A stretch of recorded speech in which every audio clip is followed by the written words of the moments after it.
ॐ भूर्भुवस्सुः तत्सवितुर्वरेण्यं भर्गो देवस्य धीमहि धियो यो नः प्रचोदयात्।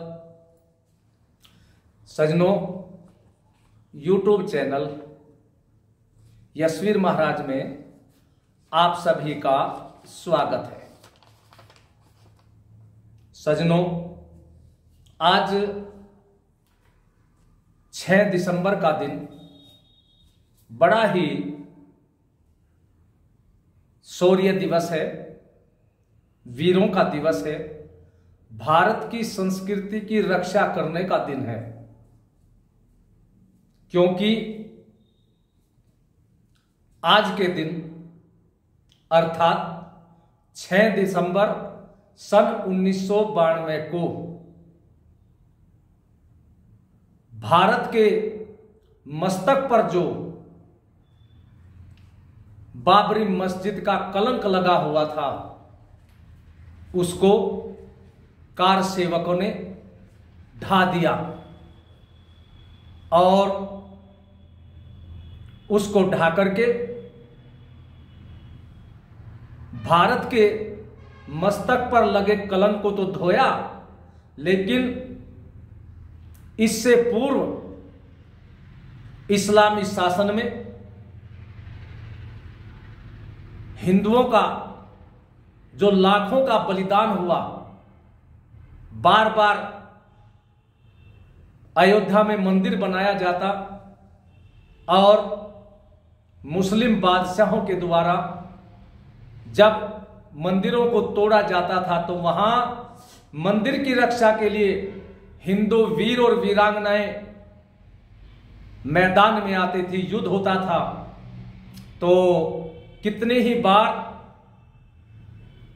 मुस्लिम बादशाहों ने मंदिरों को तोड़ा और उसकी रक्षा के लिए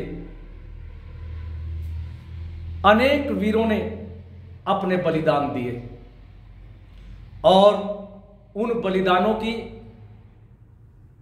आत्मा को भी शांति मिली बाबरी मस्जिद को ढा देने के पश्चात।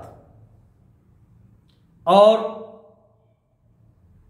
मैं आप लोगों को एक बात बताता हूं, यह कार्य तो देश स्वतंत्र हो जाने के पश्चात हो जाना चाहिए था, लेकिन सत्ता जिन लोगों के हाथों में आई वे भारत संस्कृति के समर्थक नहीं थे, भारत की संस्कृति के विरोधी थे।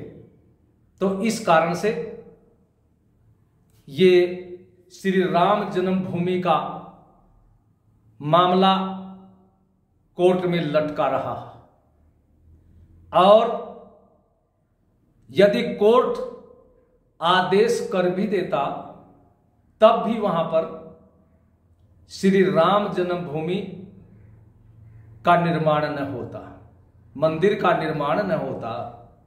लेकिन देशभक्त लोगों, ये बड़ा सौभाग्य है कि श्री मोदी जी के नेतृत्व में भारतीय जनता पार्टी की सरकार देश में बनी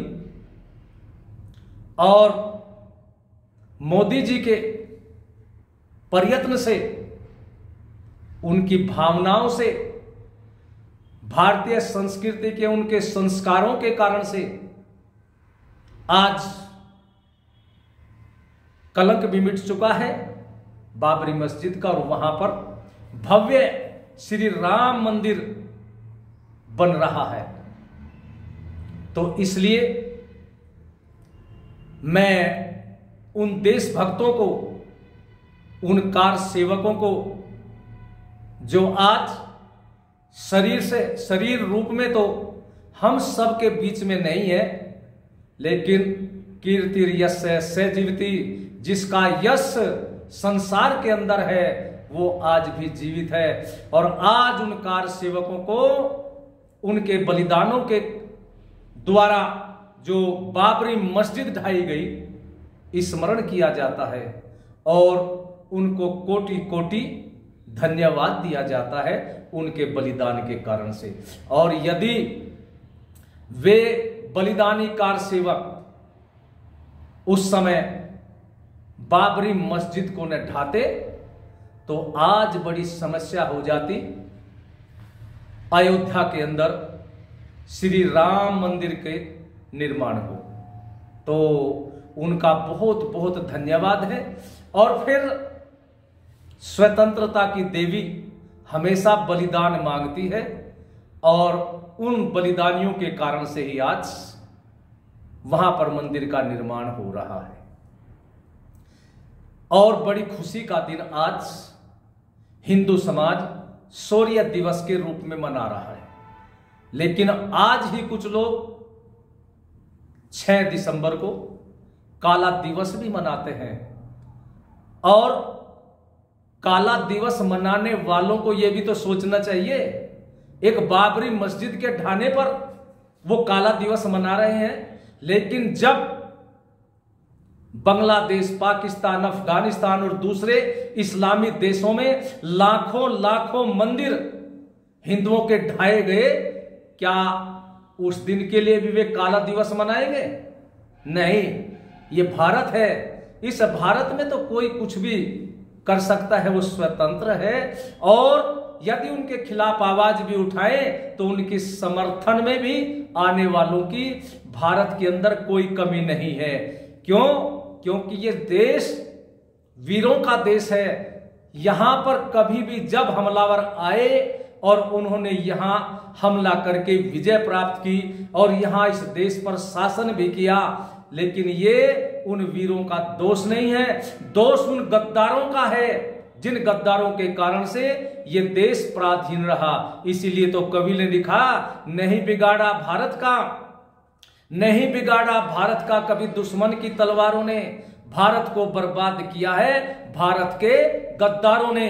तो इसलिए उन गद्दारों से सावधान रहना है और हमें अपने धर्म और अपने राष्ट्र की रक्षा के लिए इसी प्रकार से दृढ़ संकल्प होकर के लगे रहना है। और अभी तो केवल वो मस्जिद जो कलंक था इस देश के ऊपर, बाबरी मस्जिद के नाम पर, वो ही ढाया गया है। लेकिन समय की पुकार है, आगे आगे चलते रहिए।